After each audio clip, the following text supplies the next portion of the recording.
अस्सलामुअलैकुम। अल्हम्दुलिल्लाह अज कपाह शुरू की आ। कपाह की चुनाई शुरू की तो मठियाई लियांदी सी लेबर नूं देण वास्ते ते नाले आ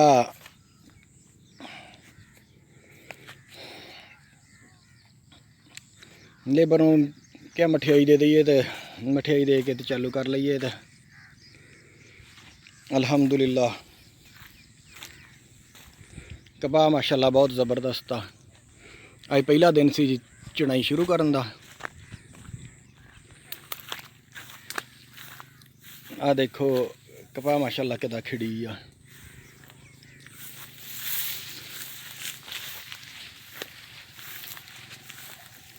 ते लेबर कपाह चुगदी फिरदी आ, तुहानूं दूरों दिखा सकदा जिथों नज़र आई जावे ते लेबर नज़र नहीं आउंदी कपाह दे विच। कपाह दी फसल माशाअल्लाह इस साल बहुत ज़बरदस्त आ।